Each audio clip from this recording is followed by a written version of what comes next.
میں رمضان کے آداب میں یہ بات بتا رہا ہوں، اور افطاری اتنی دبا کے نہ کریں، اور آپ کے جسم کی گندگی پورے سال کی جو جمع ہے، پھر آپ افطاری جب کریں تو سنبھل کے کریں۔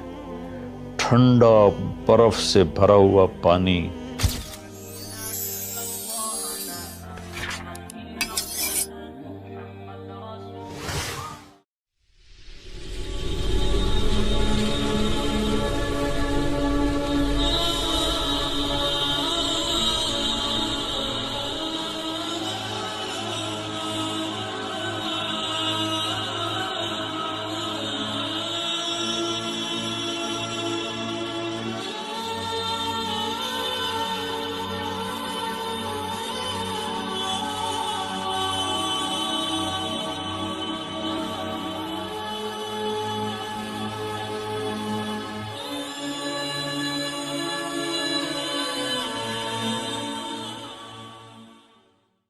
جس کو رمضان ملے وہ روزہ رکھے۔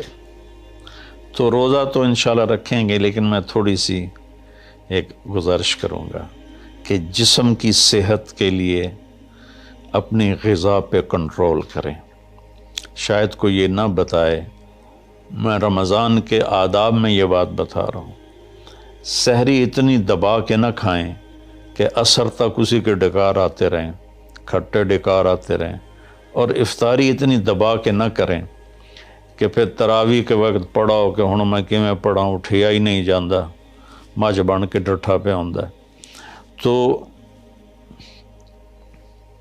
سحری کھائیں اتنی کہ بس عام معمول کا پیٹ بھر جائے، کچھ حصہ خالی ہو، اور آپ کو دوپہر سے بھوک لگنی شروع ہو جائے۔ جب آپ کو دوپہر سے بھوک لگنی شروع ہوگی تو آگے 6-7 گھنٹے کا سفر ہے، اس میں پوری مشین خالی چلے گی، تو جتنے گندے مادے اور فاسد مادے جمع ہوتے ہیں وہ سارے جل جاتے ہیں۔ اچھا، رمضان کے دونوں طرف معنی آتے ہیں، وہ میں بتاتا ہوں، ابھی میں جسمانی بتا رہا ہوں۔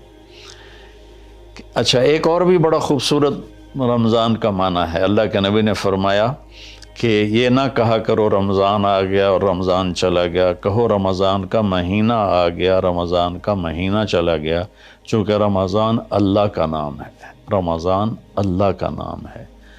اللہ اس میں اپنے بندوں کے گناہوں کو جلا دیتا ہے، تو اس لیے یہ تفسیر رازی کی روایت بیان کر رہا ہوں، اس کی صحت اور ضعف کے بارے میں مجھے نہیں پتہ۔ تو رمضان کہتے ہیں جلا دینا، جلا دینا یا جل جانا۔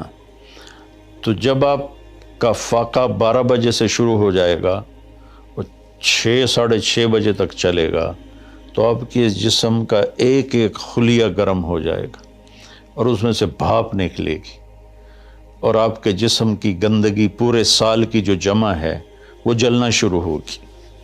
پھر آپ افطاری جب کریں تو سنبھل کے کریں۔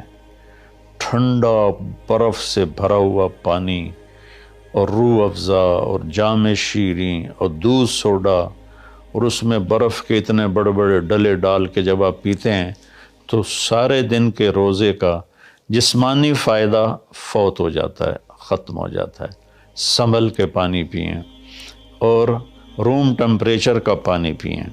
اس وقت معدہ گرم ہوتا ہے، اس میں ٹھنڈی بلا ڈالنا، اور پھر آپ اس پر دوسرا ظلم یہ کرتے ہیں کہ اتنا ٹھنڈا پینے کے ساتھ گرم گرم سموسے کھاتے ہیں، گرم گرم پکوڑے کھاتے ہیں، اور کئی ماشاءاللہ ساتھ وہ پیس کو بھی ملاتے ہیں، کوئی چانپیں ملاتے ہیں، کوئی پیس ملاتے ہیں۔ یہ افطاری ہوتی ہے اور پھر کھانا اس کے بعد ہوتا ہے۔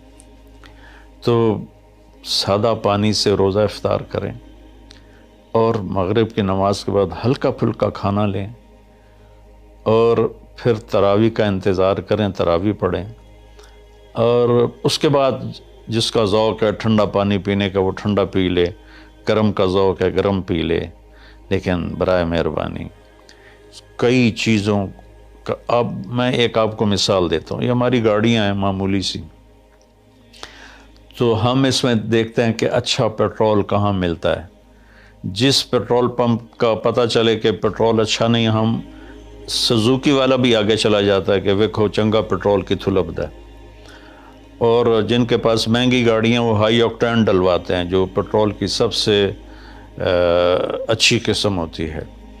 تو ہم اپنی ایک چھوٹی سی گاڑی، چند لاکھ یا چند کروڑ کی گاڑی کو اچھا پیٹرول دینے کے لیے کئی کلومیٹر سفر کرتے ہیں کہ وہاں کا پیٹرول پمپ اچھا ہے. اور یہ جو گاڑی ہے جس کی آنکھ کا یہ ابرو کا یہ جو پپوٹے کا بال ہے، یہ اگر گر جائے تو ساری دنیا مل کے نہیں دے سکتی. ایک ناخن اگر گر جائے تو پوری دنیا مل کے وہ ناخن نہیں دے سکتی. کون چاہتا میں گنجا ہو جاؤں؟ ایک بال گرتا ہے تو پوری دنیا کی طاقت مل کر وہ بال واپس نہیں لا سکتی. تو اس کو ہم گندی سے گندی چیزیں کھلاتے ہیں. کچوریاں کھا رہے ہوتے ہیں، قتلمے کھا رہے ہوتے ہیں کہ افطاری ہو رہی. تو اللہ کے واسطے ٹویوٹا گاڑی میں صاف پیٹرول ڈلواتے ہو اور اس خوبصورت گاڑی میں گند بھر دیتے ہو، سموسے اور پکوڑے اور دودھ سوڈا اور جام شیریں اور روح افزا اور 7 اپ اور ٹھنڈے پانی، سکنجبین، اور اس کے اوپر پھر مرغے کے پیس اور چانپوں کے پیس، اور ابھی کھانا بعد میں کھانا ہوتا ہے. تو مہربانی کریں اپنے جسم کی صفائی کریں، اعتدال سے کھائیں. افطاری بھی اتنی کھائیں کہ آپ کی بھوک باقی ہو. تو آپ آرام سے تراویحیں پڑھ لیں گے. تو تراویح پڑھیں، پھر اس کے بعد آپ آرام کریں، جلدی سے سو جائیں. اور بعض نوجوان ساری رات جاگتے ہیں، ٹھیک ہے کوئی بات نہیں، جاگیں، کوئی نفل بھی پڑھ لیا کریں، کچھ اپنی گپ شپ بھی کر لیا کریں. اور پھر سحری ایسی کھائیں کہ اب اس میں پراٹھے پک رہے ہوتے ہیں اور ہر گھر سے پراٹھوں کی خوشبو آ رہی ہوتی ہے. تو پھر پراٹھوں کا بوجھ اپنے اوپر نہ ڈالیں، سادہ روٹی کھا لیں، سادہ سالن کھا لیں. تو پورے مہینے میں آپ کے پوری باڈی کی اوورالنگ ہو جائے گی. یہ تو جسمانی فائدہ ہو گیا. روحانی لحاظ سے کیا ہے؟ شہر رمضان، رمضان جل جانا، جلا دینا، رمضان کا مہینہ. اس لیے اللہ کے نبی نے کہا، یہ کہا کرو ماہ رمضان آیا اور ماہ رمضان گیا، کیونکہ اللہ آنے جانے سے پاک ہے. تو اللہ کا نام رمضان ہے. یہ امام راضی کی روایت ہے. تو یہ نہ بھی ہو تو رمضان میں جلنے کا مطلب کیوں ہے؟ اسی مہینے کے ساتھ کیوں ہے کہ ہر روزے کے ساتھ اللہ اس کے گناہ معاف کرتا ہے، اس کے گناہوں کو جلاتا ہے، اس کی بھوک کی آگ میں جلاتا ہے، جلاتا ہے، جلاتا ہے. آخری روزے اللہ تعالیٰ کیا کرتے ہیں کہ اس کے سارے گناہوں کو جلا کے راکھ کر دیتے ہیں اور اپنی رحمت. اچھا، رمضان کا مطلب بارش بھی ہے. جو سبحان، عربی بھی عجیب زبان ہے. رمضان کا مطلب بارش بھی ہے. رمضان کا مطلب اگر رمضا مصدر ہو، رمضا، تو یہ بارش کا مطلب ہے. رمضا ہو تو یہ جلانے کا مطلب ہے. سبحان اللہ، کہ رمضان ایسا مہینہ ہے کہ اس میں ایسی رحمت کی بارش ہوتی ہے، سارے گناہ دھل جاتے ہیں.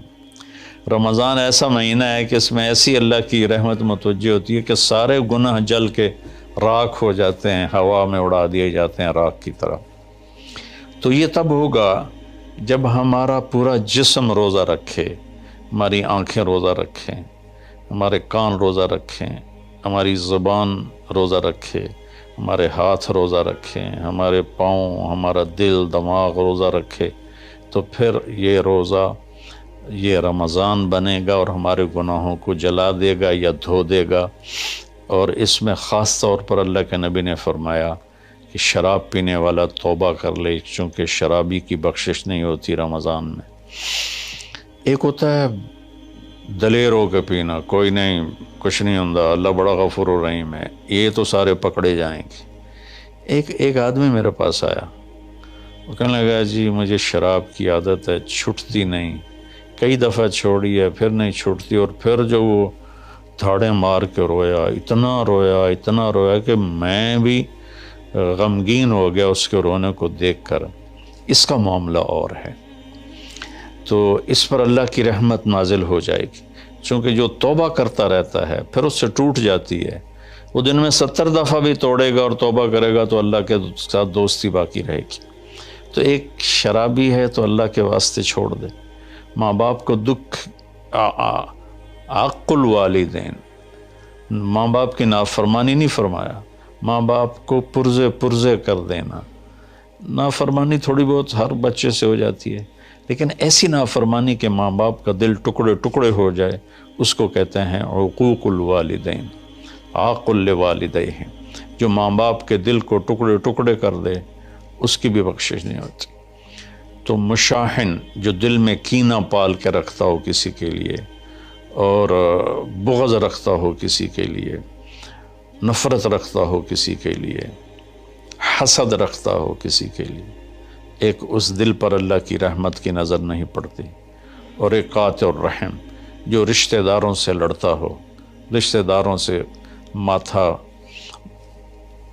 جو مارتا ہو، کبھی سینگ پھنسائے ہیں، کبھی اس کے ساتھ کبھی اس کے ساتھ، خونی رشتوں میں جو غلط سلوک اختیار کرتا ہے، ایک اس کی خاص طور پہ بخشش نہیں ہوتی۔ تو باقی اللہ کا دریائے رحمت ہے، جو بھی توبہ کرے گا، مشرک بھی توبہ کرے گا معاف، سود خور توبہ کرے گا معاف، چور توبہ کرے، ڈاکو توبہ کرے، زانی توبہ کرے، قاتل توبہ کرے، شرابی توبہ کرے، ماں باپ کا نافرمان توبہ کرے، اور رشتہ داروں سے لڑنے والا توبہ کرے، نفرت رکھنے والا توبہ کرے، اور سود پہ کام کرنے والا توبہ کرے، سود کھانے والا توبہ کرے، سب معاف ہو جائے گا، سب معاف ہو جائے گا۔ اور اللہ سے مانگیں کہ اللہ تعالیٰ اس میں ہماری جسمانی صحت بھی بحال کر دے اور روحانی صحت بھی بحال کر دے، اور ہمارے گناہوں کو معاف کر دے۔ السلام علیکم ورحمۃ اللہ وبرکاتہ۔